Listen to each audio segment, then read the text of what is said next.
We're now at Watermill Gardens, and this is the Daylily hybridizers garden of Jane and Dan Trimmer. And we are going to see some great beauties. We're going to start inside the greenhouse here at Watermill Gardens, and Dan's going to accompany us for a while and let us know what's going on.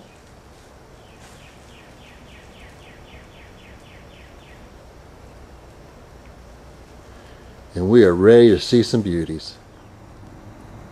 Alright, the greenhouse is one of those places where you really don't got to look too far to find a pretty flower. You just have to slightly shift your eyes. Dan has joined us now. Dan, what are we looking at? That is one of my new introductions. It's called China Clipper. I never did purples till just about 5 years ago. And I had two really good ones the first year. This is out of Wild Cherry Roundup. So I got the chubby sepals I like and some purples, and it's been a great parent.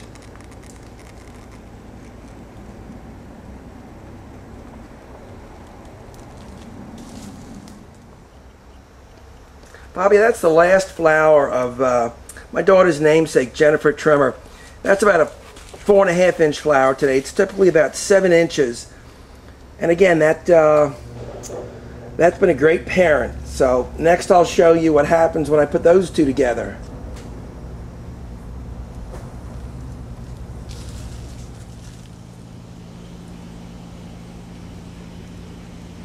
And this is what happens when you put two pretty things together. Sometimes you get lucky. First year I only made 2 seed pods of the 2 previous purples, and this is one of them. It's bigger than either, and it's a really nice gold edge, a nice scape, and chubby sepals.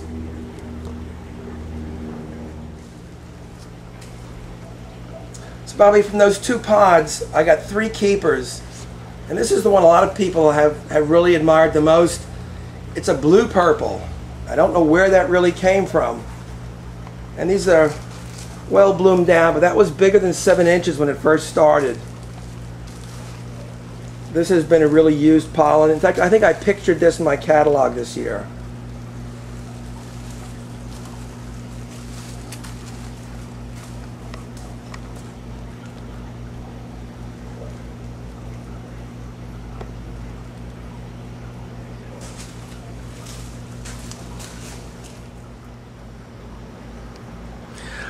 Bobby, I was a little bit late to the game trying to make edges, dark edges without eyes. So I used some material that other people weren't using, like Tet's Seal of Approval. And Julia Baxter guested a plant of Aliquippa, which had a nice little edge. And I took it to my Tet's Seal of Approval line. And I got this toothy little thing that's darker edge, without an eye.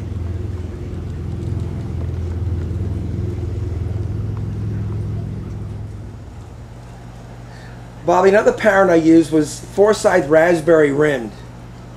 And rather than have the lavender and purple shades in the edge, it gave me a really nice bright cherry.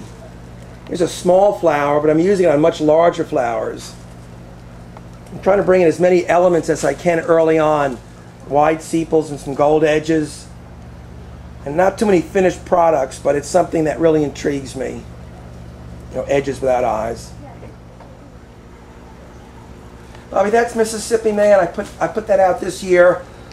It goes back to Ed Brown, and then I brought in Tet Grace Pierce and Tet Connie Burton. And once again, I love green throats. Makes the colors on top of the green really clear. We sold out of this once people saw it.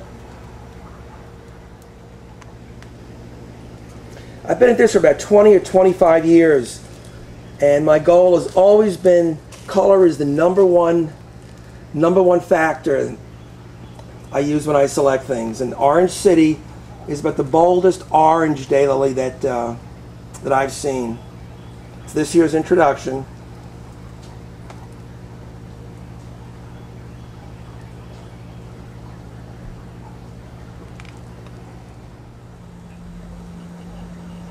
Bobby, it's nice to have friends that share a similar interest. Matthew Caskell down in Miami gave me a plant he gardened named Best Edge about 5 years ago.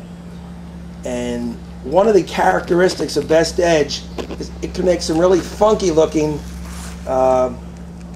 blooms. Get these spikes quite often on sepals.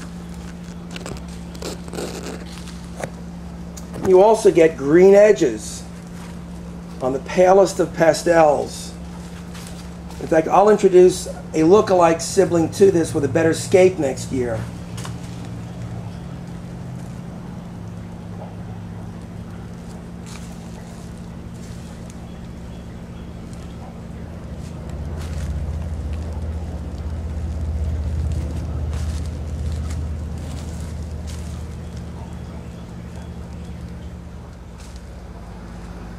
We were just talking about Matthew Cascell's Best Edge.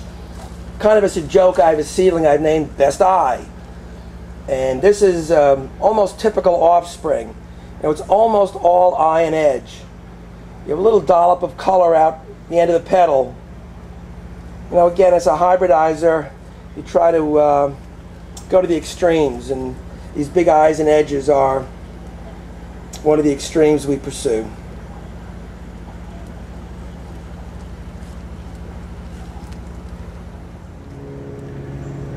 All right, Dan and I have gone outside of the greenhouse now. We're in one of the main sections of the garden. And we're looking at a really nice spider. Who are we looking at, Dan? That's one of Jane's seedlings, and she does the long skinny ones in the garden. And again, she's into color, not so much form. This is one of the really dramatic ones. That's a prolith actually off a seedling 5-03. And it all goes back to Speedo breeding and then her string theory. This is just the next generation on a plant well branched and makes a nice display. It's really three colors. Big green throat and the dark eye and the plum, plum petal color. An obscure little daylily, probably produced 50 years ago, never formally introduced, as Fly Shells Black, which I got 5 years ago and converted, and it's pod fertile. And this is a seedling right here, a Fly Shells Black by a Pat Stamili cultivar. And this is sooty and black and very dramatic in the garden. It's Jane's.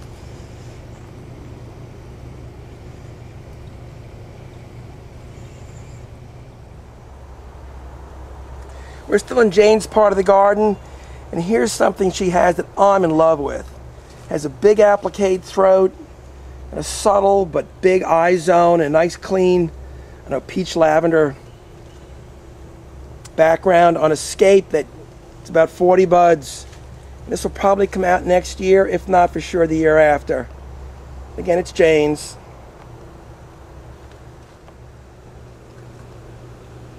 Still in Jane's part of the garden is a seedling out of Chesapeake crab legs. One of Margot Reed's really nice orange spidery things we like. Jane and I both believe that orange is an underutilized,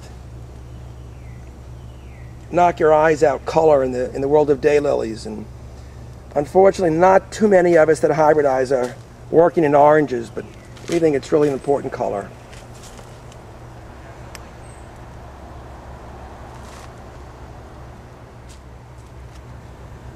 And here's one of mine, Bobby. It's Tilt Lavender Blue Baby by that Matthew Cascell Best Edge unintroduced seedling.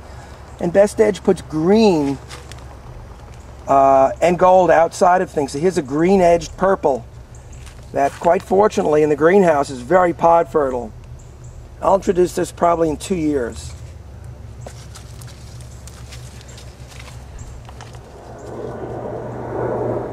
Bob, this is the most saturated red color I have in my garden. This comes out next year. It's a rampant growing little thing. It's about 4 inches. It's called Santa's Little Helper, and it's out of my Cherry Burst breeding. Everybody has admired this.